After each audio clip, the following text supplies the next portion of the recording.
just and an affront to the party stakeholders. Now, how is this unjust?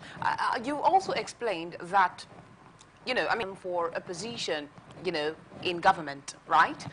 But then again, what if there are other individuals who are more qualified for that position, his party, because they supported him to winning the election?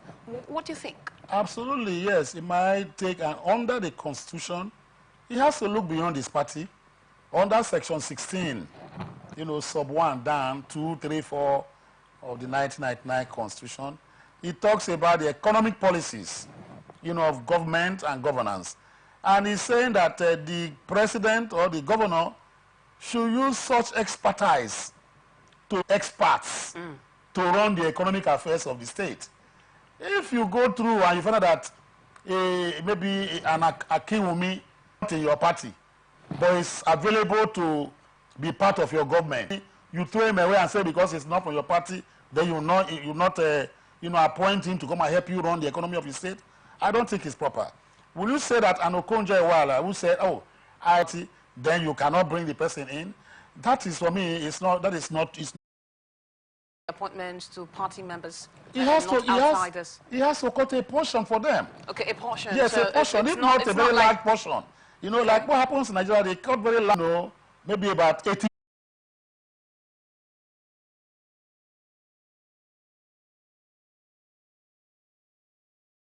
I'm very sure of that, yes. Got your thoughts about the ability of Osun State Independent Electoral Commission to conduct free, fair and credible elections in the forthcoming local government elections in the state, and called upon the Osun State within a reasonable time frame.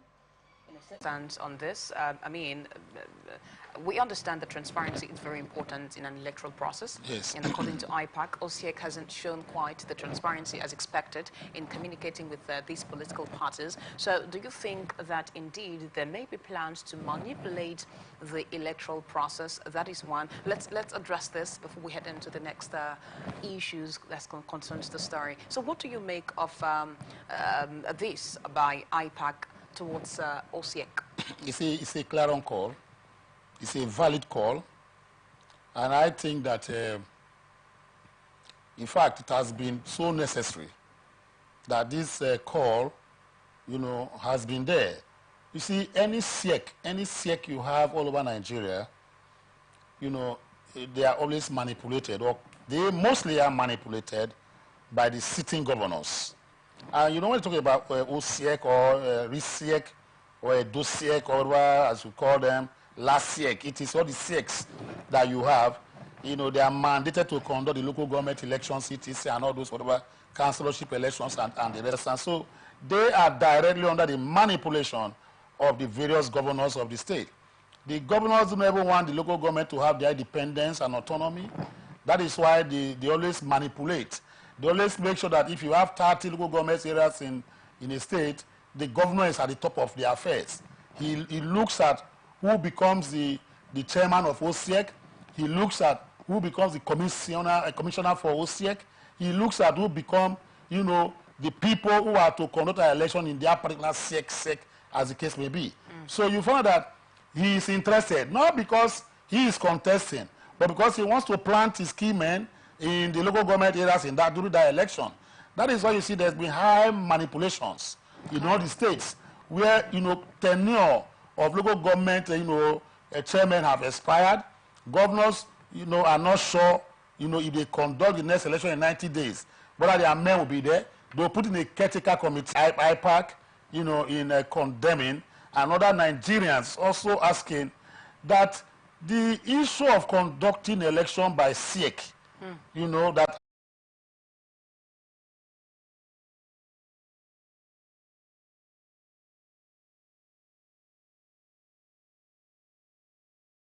if all the results, like for instance, after the election, mind you, it is the elections of a local government are not the same like we normally have in Nigeria. Maybe, I mean, of course I know, but they've lost quite the trust from the people. So I am saying that you cannot do same. You know, when it comes to the state, to say all governors they must be under me. I want to control. I want to make sure that you know, all the states in Nigeria are won by a particular political party. But in states, the SEC can manipulate, and all the local governments in the states are won. If you look at the results that have been coming out, Edo came, Lagos, Ibadan, Oyo. Look at the results coming out. They'll tell you that Party A won all the 23 local government areas in that particular stations. You understand? So there's no room for dissent and dissension, as the case may be. So you as well are towing the line of IPAC that yes. the elections may be manipulated. It's going to be let me not be going to be manipulated. Let me be very bold and frank. Okay. It is going to be manipulated. So what difference, what impact would it make calling on the state, House of Assembly to intervene in the matter?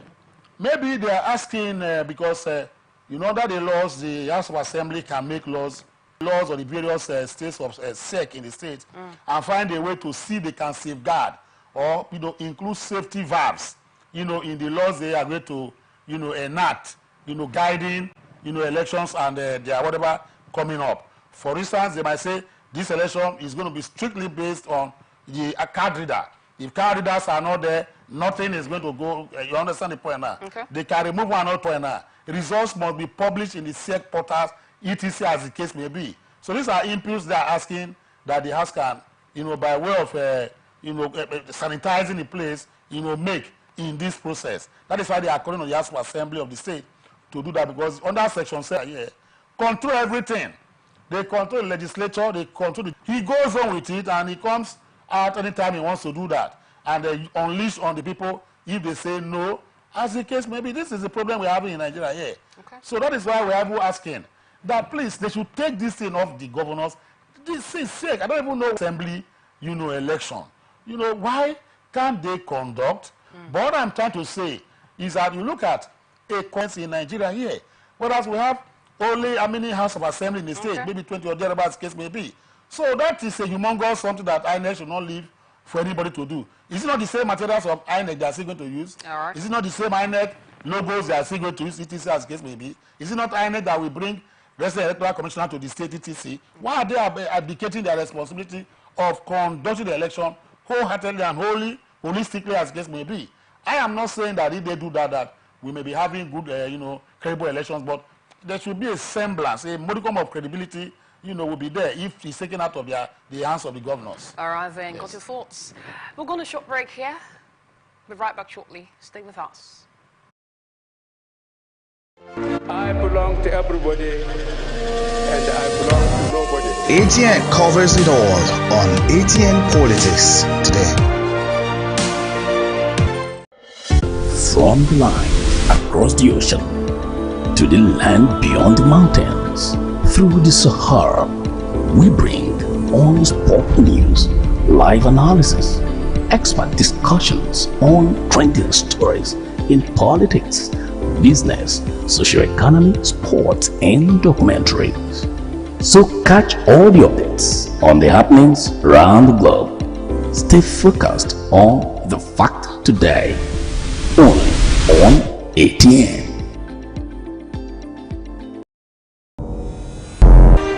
Leaders, politics. Nobody's ambition is what they blood. I have fought very firmly. Natural. To everybody, and I belong to nobody. Member of the People's Democratic Party Board of Trustees, Alhaji Shuaib Oyedokun, has dumped the main opposition party, lamenting that the ideas to the national chairman of the party through the ward, local government and state chairman, and announced his decision to join the ruling APC. Part of the letter reads, I have the honor of announcing the renunciation of my party membership on principle, having observed that the ideals of we founding members had been sorely contaminated. I have decided to shift my allegiance to the All Progressives Congress, where I believe my experience, efforts, and leadership roles would be valued and appreciated. Barrister. I don't know. I keep saying this because we keep seeing it quite a surge of resignation and defection from the PDP to either the APC or the LP, both at the state and national level, right? And we've seen quite a couple of founding members resigning from the PDP, although we haven't yet known where they are heading. But here, we have seen Shaiba stated exactly in the other qualities would be appreciated, and that the founding members, you know, inculcated or, you know, put together some ideologies that the party would run with. What is your take? Well, there's no political party in Nigeria that has ideology. The political parties in Nigeria from 1999 to date, no ideologies. I can say and beat my chest to say that the pre-independence political parties, you know, had ideologies, semblance of ideologies. Then the days of the Awolowos and the Shagaris, you know, from 78 to 83, the political parties had ideologies, the semblance of ideologies. But these political parties, in nascent democracy we are operating right now, the political parties are trading companies. They are even worse than the royal those days. Now, if you look at what is going on, if you look at, yes, the Constitution says, you know, that a man is free to join any association, exit any association anytime he likes. Okay. Belongs to anyone he wants to belong to. It is a constitutional provision. But when it comes to politicking, you know, it's not the way we take it here that it does happen in other climes. Now, you look at what is going on in Britain, for instance, in the UK, you look, it has, you know, been there. We've had a situation where only 2 instances where we see, you know, people leaving the Labour Party to the Conservative Party, and somebody leaving the Conservative Party down to the Labour Party in the House. What now happened was because of the fact that why they even left was saying that the ideology of my party is not being carried out, and I believe that the Labour Party is about to carry it out. That is why I want to go there. And what is that particular ideology? To serve people, you know, to bring liberal welfareism to the people. And he saw what happened there. That was Hayatu. That is only two instances I've seen. The British Congress, Parliament has been there for decades, you know. We don't see this kind of thing happen. In America, you see a situation where a man is born into a family, he grows up, he wants to go and vote, they say, where are Republicans? Right from the 1860, we have been Republicans. And the man will say, well, this is family values for me, and I imbibe it, I'm a Republican. The other one will say, no, he's a Democrat. He does not cross carpet. He does not leave that party to another party for any circumstance at all. He will fight in that particular political party to change what is bad in that particular political party. But in this case in Nigeria here, you see what I believe must have happened here, or may have happened here, is that from the little knowledge I know about politicians and cross-carpeting, is this. Hunger is a weapon that is being used by parties in power to whip the other people to line. That is why you see, if a PDP government is in place, both in federal and national, they will just be there enjoying everything. But we practice what they call zero-sum kind of politics, in the sense that if the governor of the state is PDP, he wins an election, everything in that particular state that should even come normally to people of the state by virtue of citizenship, they will look at the people and say, no, these are not people who voted for us.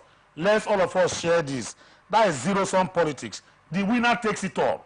That is what we do here. The winner takes, it's just like the UEFA Champions League. Now, the man who comes second does not even have a medal that they will hang on his neck to say, oh, I'm a silver winner, in the medal winner in the Champions League. The man who wins, the club who wins that particular cup, goes home with everything.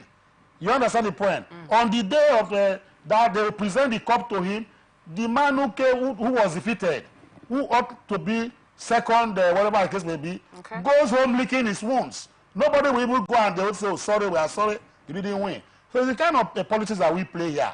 Now, once they win the election, everybody goes to their camps and say, please, any APC man that comes here, He's not entitled to what we are doing here because he's not a member of our party. So hunger is being used as a weapon. Now, if you go out, if you look at PDP in that particular state, PDP in Ekiti also has gone into oblivion. PDP in Ekiti state has been dismembered. We no longer hear of Fayose voices again. They were PDP people. Jimmy, that lady, what's her name? Jimmy something. We don't hear about her name again. Because even Fayose is now talking on the side of APC. Wants to be in APC for him to have part of the goodies that is coming out, from the APC. Because APC is in government. You understand? Both national, whatever. So many appointments are there. There's so much food, there. So if APC loses at the center and in the state again, you see APC members now crisscrossing to PDP to go and forage there and look for new grounds, greener pastures. That is the Nigerian political mentality. Very few I have seen that maintain this, not because they have ideology, but because based on principles. I say, no, I don't want to go and eat my vomit. I will sit back where I am and work hard to change narrative. Okay. Now, coming to this man that just left, what was the ideologies that the founding fathers gave? Was it the ideology of rigging elections? Was it the ideology of putting Nigeria backward, 15, 20 years backwards? Was it the ideology